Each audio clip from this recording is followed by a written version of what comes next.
We start. You're right. Annalisa You're right. Cattani, it is so lovely to see you. I can't believe what's happened in our lives since Yeah, February true. and before. We've spoken a few times as the weeks have gone on, and it's always been beautiful to have the time to speak to you and to be able to share how our lives have been changing, and the stresses and the strains and the procedures. And now we're in this reality of online, where we're probably the worst people with technology in the world, fumbling around for hours, and then somehow and we have to. Everybody thinks that we are so skilled and smart, but that's not true. That's not true, you know. I think back to the years in your house, like spending time uploading like little videos and trying to understand how even Facebook Amanda, works. please, if you start like that, I can't stop listening, and I can't stop speaking. I remember when we bought together the first Mac. Do you remember that? The first Mac. The first Mac, and we went there. Mac computer. Yeah. Yeah. And you went there with me. We brought it back at home, and you let me listen the noise of the internet. So, Annalisa, please feel the connection. Don't you remember that? Yeah. No, I do. I've never thought about it. No. Do you? That's amazing. So it was to me like an epiphany, you know, like an epiphany. That's an epiphany. Le Madeleine de Proust, for me, is being consciousness of the power of internet. And I remember we were Via Solferino number 21, and we put the brand new Mac computer, the gray one, the G3, and you said, switch on the cable and listen to the noise. And then it was the first internet connection. That was great. Amazing. Yeah, That's I remember, like in the archives of my mind, I remember, all these first times we shared in some way or another. Like, you know, I remember having proposing an exhibition around binary language and the apple of creation, and saying to you, this is the apple of creation, we have to understand it. I didn't propose the exhibition to you. I was working at Underwood Street at the time, but I remember the concepts of, because we were all taught binary language at school, but I don't think anyone gets taught binary language these days unless you're really into technology. Of course not. But then we weren't taught anything beyond binary language, so the skill set stopped at 1, 2, 0, 0. And then from then on, I've just been somersaulting, and you know, we see each other once or a few times a year, whatever's been going on, and we have these technological kind of like crises. Yeah, you know, we go up and down through technology. But another thing you started me was Facebook. I knew you were going to say that. I remember your family like thinking I was a demon, like I'm only joking. I'm really only joking. It was not my family, it was myself, because I did the first message wrong, you know. So the private message, I put it public, and so I started saying, so I'm so clumsy that it's better not to use that, because I can lead the thing, I can control the stuff. So I'll probably send the private message public and the public message private, so it's better not to use that. And for 2 years, I didn't use the Facebook. That's really amazing. You're my technology, you know what I mean? Yeah. So don't say you're not great in technology. Little by little, you know. You learn very well. But we know. Sorry, the best thing we can do, Amanda, me and you, it's communication. So that's the thing we do. There's the no empathy. Yeah. That's the filter. That's the magic filter we have. Whether we have Apple or not, we have a filter. We do. Which is our human filter. Yeah. And that's the best thing we can have. And as you reminded me, we have our special moments, and you were beginning to tell me about the apricot trees and painting and the vision that you had. Yeah. Yeah, And yeah. that's I was saying, Amanda, that while I was thinking during this period, this Corona period, that was a quite strange and odd period, because on one hand, it was like a dream come true. it's, yeah. it's funny to say, Yeah, that's yeah, a yeah. tragedy. That's a tragedy. So because that my life is splitted somehow in so many chapters, but the most important chapters, of course, are the one connected with your family. Yeah. And you know that my brother suffers of these illnesses, the MS, and Yeah. so he is under kind of health care, and Yeah. the risk It's with huge. coronavirus is absolutely high. And Mm. so to me, it was like a source of anxiety, this Yeah. virus, this Mm. thing. But on the other hand, it was like a miracle, because with all my situation, with all my activities, Yeah. having finally a moment to rest in the place of my dreams, which is my house, where Yeah. I started doing kind of the work, my artwork has become Hmm. my house at the moment, which is a place to share this novella guerra dedicated to my mother. The Yeah. fact that the name of my mother is so much a metaphor to the goal of the house itself, because novella guerra means the new war, a novelty of war, which has to do with a sense of resistance, not so much sense of resilience, because now it's very fashionable also to use the word to be resilient. But I Hmm. prefer the word resistance, which in Italy is also a very important word, because the resistance was the movement of the partisans that Yeah. went against Mussolini, that went against dictatorship, Yeah. the I mean, by fascism. spending time with you in Italy and understanding the resistance has been very important to my understanding about life altogether, because philosophically and how we position ourselves as artists, it all, Yeah, it was all a massive thing that really came into a center in 2013, when yeah. we actually held onto that energy, and we were like, we're being resistant, let's look at Yeah, this.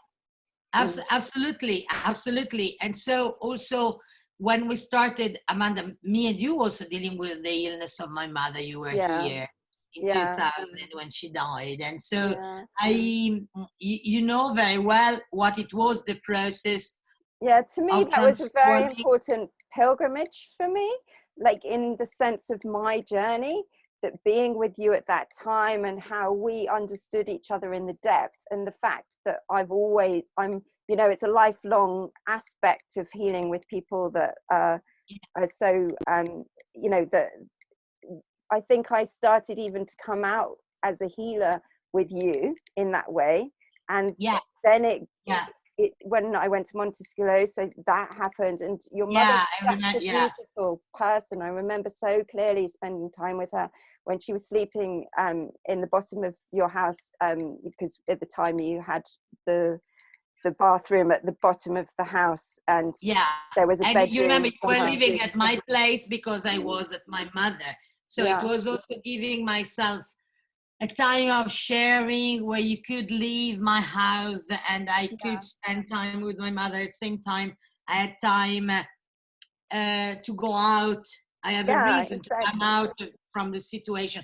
So you know what it was. So Novella Guerra is to me very important because it was a way when I bought this house to mourn and to Yes, overcome exactly. mourning, And the home means something so special in that yeah. respect. Mm. And also the fact of founding this place with roses, Hmm. with the thing my mother loved, as if it Hmm. was kind of place she found for me, Yeah, and so challenging me to put all my energy on that. yeah, And so coming from performance or installation and transforming the work into a much bigger program and process, it was to me very important. But at the same time, man, the life goes on. And yeah, so there is your artwork, and there is everyday life, children, family, and so on. And the coronavirus came out. And also university and lessons and so on. You know that I'm involved by now I was with 4 universities, now with 8 courses. Well, I don't even tell you, because I like what I do. It's not just a question of working. It's like like teaching for me is a kind of performance at the moment. Yeah. Because I think that education is one of the most important weapons we have. Yeah. And the sense of humanity is so lost that we have to start it again completely. And where not to start it if not from schools and institution and education. So of course you can do it outside, but in the educational field, that's really a need, that's a must, that's a duty we have. And so being involved with, I was. But at the same time, it's exhausting for me to go to Ferrara, to go to Bologna, to go to Ravenna, and to go to Imola, and so on and so on. So coronavirus gave me the opportunity to start it online, you know? Yeah. With all the pro and contras, because on one hand, everyone says, well, you know, it's not Socratic, there's not the social aspect, you are missing the contact. But I must tell you, Amanda, that when you have classes that are of 100 people, I don't know if you have such a contact in a theater with our audience, or if you have a better contact online with the possibility to chat with the chat, or the possibility to talk directly, maybe letting some time at the end of the lesson on the Meet, on the Zoom. So I was asking myself so many things. So coronavirus, in my opinion, is a great catalyzer. It's a catalyzer, which is going to take out the best and the worst. And it's a great metaphor. You know that we had Dante Alighieri with the Divine Comedy, you know? Yeah. Dante was great because, and also, well, of course, the Bible and everything. But Dante was great because everything he didn't like, he put at hell. What do you say? In hell? Or Hell, yes. In hell. So the enemies in hell, the good in paradise, yeah? Yeah. And he created what we call the counterpass. I don't know if it makes sense to you.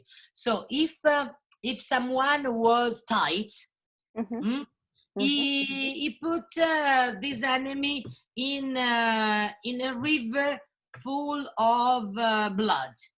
Or if someone was violent, again in the river full of blood. Or if you were, how do you say in English when you want to eat all the time? A gordy.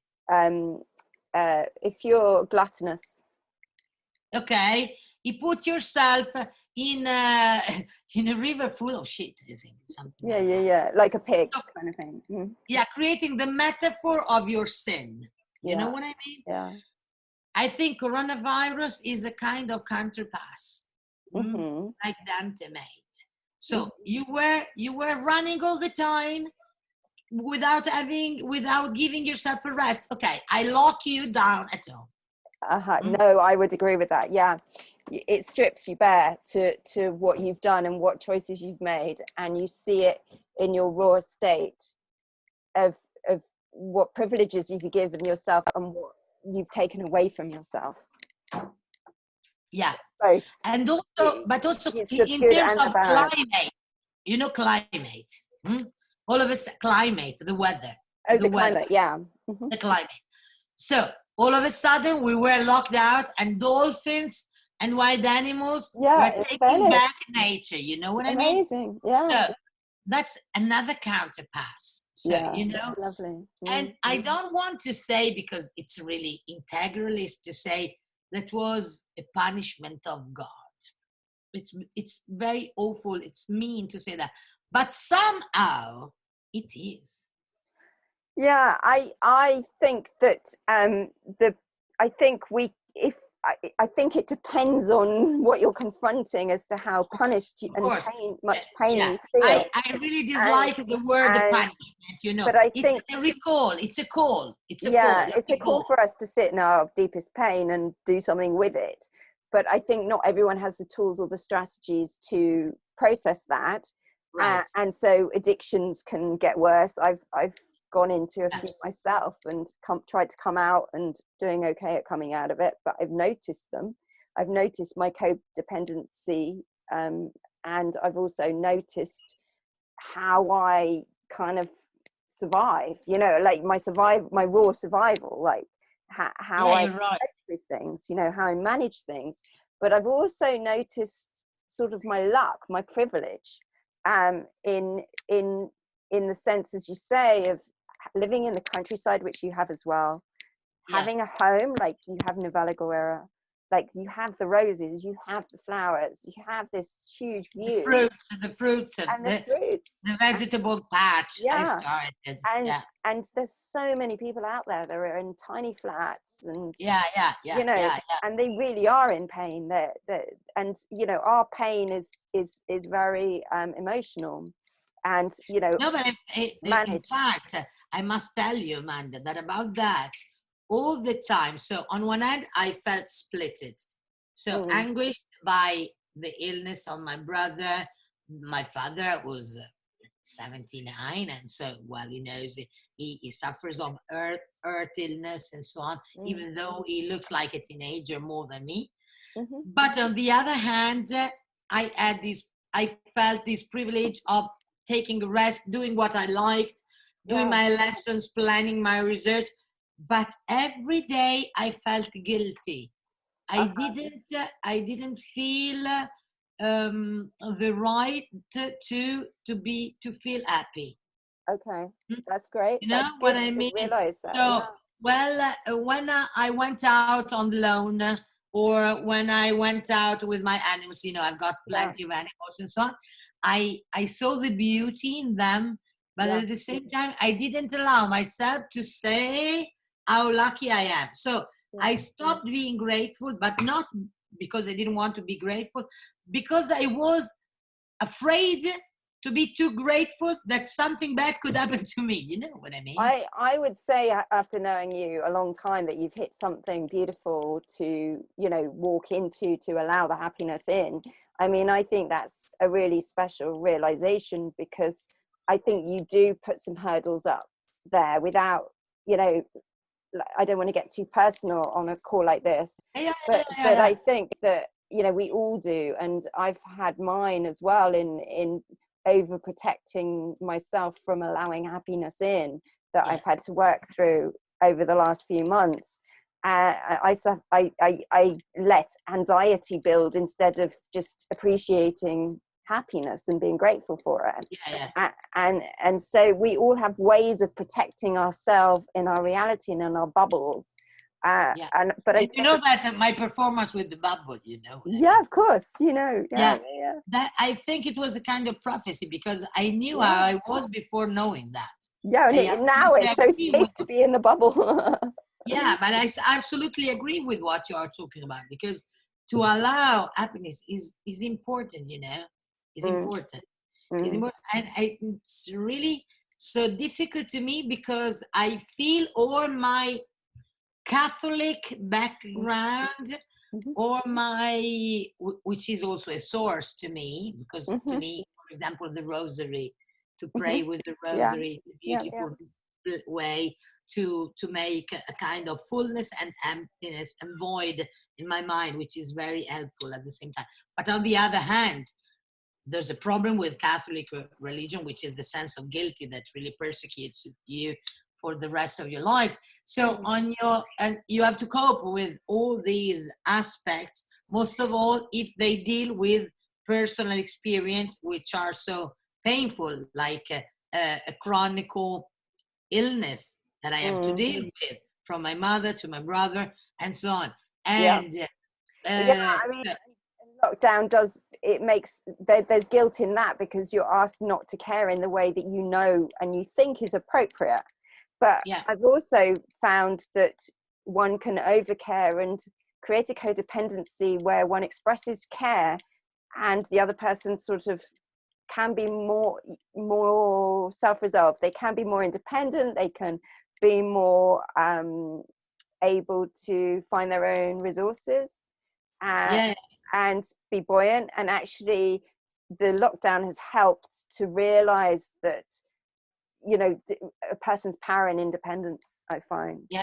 No, absolutely. That's really inspiring what you're saying, Amanda, because that's true. Sometimes I think before the coronavirus, we felt too much potential gods, you know? Yeah. Potential gods. Yeah, So I have to do everything. I have to everything. care for everything. I have to be 100% at my job, 100% as a person in the family, 100%, whatever. But the coronavirus showed us the limits. So there's the fairy tale, and not only the limits, but also the fairy tale. You remember, we translate that the king is naked, or I'll just say it. The king is naked. Naked. Do you know that? Yes. Because we call it also the brand new clothes of the king. The title is. It is called something like that. It's the king that wears no clothes, or something like that. It's similar. Something like that, you know. Yeah. So an evidence that everybody pretended not to see. Yeah. So everything was so evident that the way of life we were doing was not good. That the energy that we asked ourselves was too much, and that was a bad one, a mean one. Yeah, I think it's interesting how the earth, or the universe, or the consciousness that exists beyond us is able to take control. And, you know, we see it as negative, but it just is. We don't need to see it as positive or negative. We can just see it as just something. And in relationship to the universe or to the earth, we can say, okay, it's speaking to us, and we can choose whether or not we speak in a positive way, what position we take, how in the shadow we go or in the light we go with it, and how we deal with the losses as well, because that is huge, as well as the joys and the privileges that come with it. Exactly. And it is a great leveler. It does bring everyone to a ground level where we're just confronting our inner worlds and our choices and where we're at right now. And it doesn't mean that anything has to be permanent. We're living in a state of change and flux and development always. And that's a very great point, because last week I was involved in a conference, an important conference called the Forum of Contemporary Art in Italy. So it's the national conference about contemporary art. And I was invited at a table called healthcare, or how to cure the world after the coronavirus. What can contemporary art do to cure the world? You know what I mean? Yeah. And in my opinion, there was a limit in calling that a cure. Yeah. Because we don't have to find a cure. No. We have to accept the limits. Because more and more we are involved into, I don't know if that's the right word, in chronic illnesses. And we have to cope with that, with something like we have to look for medicines right here, right now. We don't have to find the final solution, but to deal with the situation, you know, because that's what we can do with the virus itself, because the vaccine has not been found yet. And so what shall we do? It's all like chasing, like, oh yeah, there's going to be vaccines, there's going to be immunization. It's all chasing around. But actually, the interesting thing is, by nature, those that are beginning to grow their own vegetables. Those that there is a problem that, you know, it's unlikely that all the fruit and the vegetables are going to be picked for us, especially because we are an island. We have to bring people in, and well, we don't have to, but that's the way our culture sadly exists. And so we're reliant on our own sustainable situation. And it is pushing people to think about sustainability, economics, and how can we be buoyant in this extreme situation. I've seen your lovely vegetable patch developing and growing. I remember trying to work the land. It's a little bit of a fake, because the ants have already ruined a lot of salad. I'm sorry. Well, we need to sort of wind this bit up, and then we can and talk again in a minute. All right. Okay, so we stop and then we open and that then we'll again. have a part 2 and then a part 3. Okay. So shall I go away and then we connect another time? No, we just need to bring a conclusion here. So we, as I said, Right. we'll split it up. Yeah. Okay, we can simply say, Amanda, that at the moment, so the coronavirus is a step. To me, it's kind of stupid to look for the word conclusion or what shall we do, what kind of solution we have. At the moment, I can tell you simply, I have rediscovered my limits, and my limits can be overcome just while looking step by step at a possible path of solution. Okay. That's the thing. The possible path of solution. So you've looked at your limits and you can see that there is a possible path. Yeah, possible path where you can save something positive. I don't know if you can reach a solution, but take a positive part without transforming the coronavirus into the occasion. So there's a beautiful book by Hannah Arendt, which is called Vita Activa. Okay. Vita Activa, and she describes female and male characters, saying that male characters tend to call them to look at their job or project like a piece, like a work, and to call that I'm making a work, like the masterpiece, you know. Yeah. Whereas female characters call them I do a project, I do a process. So females see themselves always in progress, whereas male, because of historical developments, it's not something I want to define. It's not stereotyping. It's just not stereotyping, generally, but it's the way it is, you know. Yeah, it's just so general. They tend to call what they do, their deeds, as works, completed, packaged works. Whereas female, where there's already a resolution and a conclusion. A resolution. And one has to stay living in the question, stay living, searching for the solution. The process. But the path is the solution, is in the path of solution. It's a process. Yeah. It's like I think there's a kind of spiritual word for that, like about sort of like resolution and resolve and absolution kind of thing. It's about being met in everything that you're not, but you need to be, kind of thing. And so I think that maybe that's a good place to allow things in, to end the conversation for now, in allowing that absolution in. Yeah, that's good. Great. Cool. Well, I'm going to stop this. So, but please, everyone, look out for part 2. Thank you, Annalisa.